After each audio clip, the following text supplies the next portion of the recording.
Hello ko mga bayan, mga kalingap, magandang buhay, Annalisa Reality Vlog. Kumusta po kayo? Meron lang po akong bibigyan ng aking opinion, reaction. Alam ko marami na rin ho ang nagbigay ng kanilang punto patungkol dito sa isang live video ni Ma'am Egypta TV. Medyo below the belt. Although may question mark siya. At meron din, maliban sa siya ang nagsalita, meron din po siyang binanggit na isang community na founder daw. Pero pakinggan muna natin yung video bago ko ituloy. So ito po yun.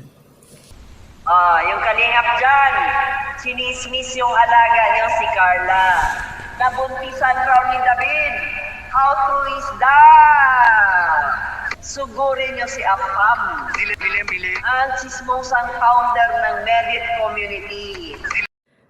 So yun mga kalingap, malinaw po yung narinig niyo yung boses at nakita niyo yung si Ma'am Egypta TV. Nakaka-alarma po kasi base lang doon sa kanyang naging thumbnail, meron po nakapag-save din ho ako ng thumbnail niya kasi nakita ko ngayon wala na ho yung live niya. Hindi ko alam kung naka-hide, tinanggal or whatever. Or baka po hindi ko lang nakita ngayon. Check nyo na lang po. Ano po kasi yung thumbnail niya? Ang sabi niya doon is si Carla daw is nabuntisan ni David. Gaano daw po ito katotoo? Tapos tawa siya. And then, ayon sa kanya, sugurin daw yung chismosang founder ng Medit community. So, sino po yun? Sino po? So, dito sa para sa akin sabihin natin nanay, ipagpalagay natin, yung anak ko, nabasahan ko na may ganitong mga pambabalahura sa thumbnail, at the same time, sa ibang community, ganito yung ginagawa. Bata pa to si Carla. Hindi ito paninirang puri, yung mga ganito, na mga pagbibigay ng content. Dinadaan lang sa base sa pagde-deliver ni Ma'am Egypta, parang chismosa rin.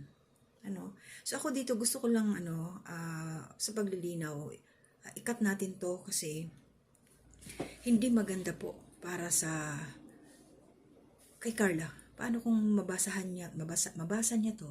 So, nakaka-intimidate. Although hindi totoo. Pero, malalaman natin na ginagawa pala siyang pulutan. Ginagawa pala siyang pag pinagkakachismisan, istorya, doon sa ibang community ni Medit. Nananahimik po si Carla, nakafocus sa kanyang pag-aaral, minsan nagbablog.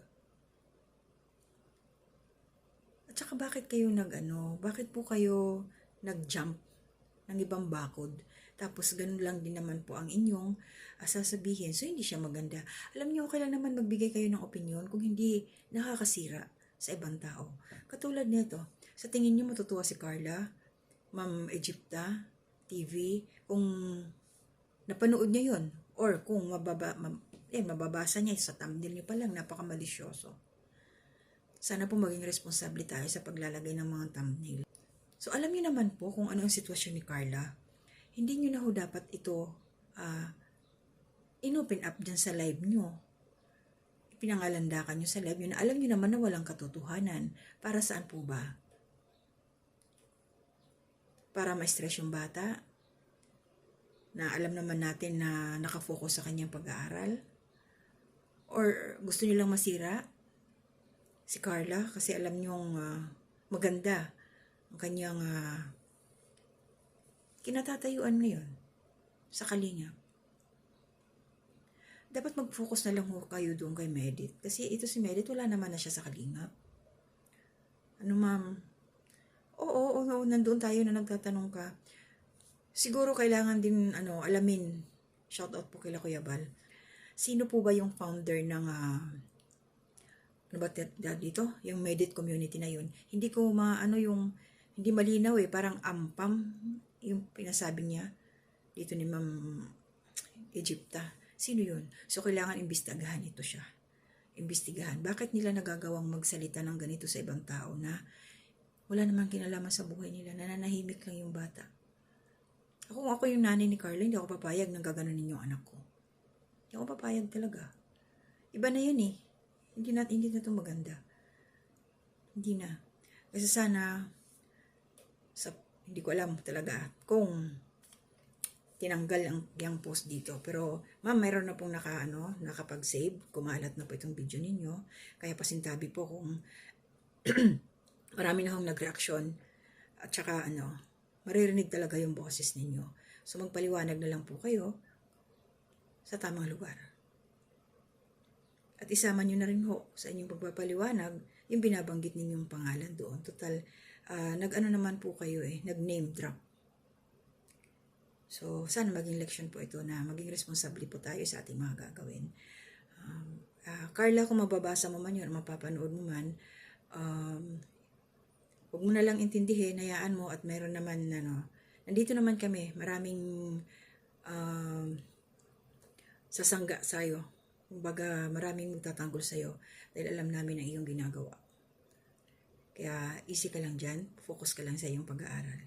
Hayaan nyo na kami na mga nagre-reaction dito na, tsaka nandyan sila Kuya Bal, sila Kalinga Prab, hindi ito pababayaan para hindi na maulit. Marami pang what if gawin pa sa ibang Kalingap Angel? O ginawa na naman ng issue si Carla, si Kalingap David. O diba? Alam naman nilang may love team itong batang to. Alam naman nilang nandyan si Jomar. Respeto lang po ang kailangan natin. Respeto lang. Ma'am Egypta? Harapin niyo yung consequence kung ano yung mangyayari ngayon dito. Siguro kung for the views, ayusin natin. Lahat naman tayo talaga nangangailangan ng views. Kaya lang, hindi porket kailangan natin yun, manghahamak tayo ng tao, maninira lang tayo ng tao, para lang magkaroon tayo ng views. Maging makatotohanan po tayo. Huwag po tayong manluloko ng mga viewers natin. Ito po ay para para hindi na lumawak pa, para hindi na tularan pa. Kasi marami pa yung iba dyan gagawa-gawa ng kwento para lang mapansin, wala namang katotohanan. Siyempre, kung yung ginagawang topic pumalag katulad nito, o hindi man pumalag si Carla, pero kami, siyempre, napanood namin, ako talaga pinanood ko yung live na to. Kaya nakapag-save din ho ako. Yung portion lang, hinanap po yung part na nabanggit niya about yung kay Carla na malisyoso niyang sinabi kung gaano daw katotoo na nabuntisan nga ni David. Grabe, hindi ito maganda pakinggan, ma'am.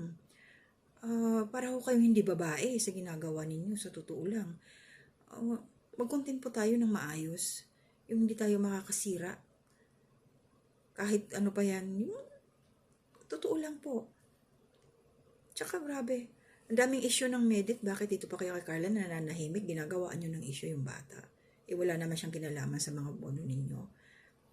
Alalay lang po tayo sa pagbibigay ng ating mga gagawing content.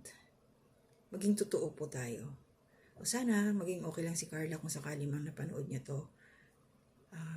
Kaya shoutout sa iyo, Ma'am Egypta TV. So, pasensya po kung i-attach ko talaga or andito ang iyong sinabi para katibayan po yun. Importante ho. Para hindi kayo magsabi na saan galing yun? Sino nagsabi nun? Ito po, ebidensya. Importante po. Kailangan. Kaya thank you kasi nakapag-save ho ako. Hindi ko po alam kung ang aking ibang mga kasama nakapag-save sila. Pero marami na ho ang nag-reaction.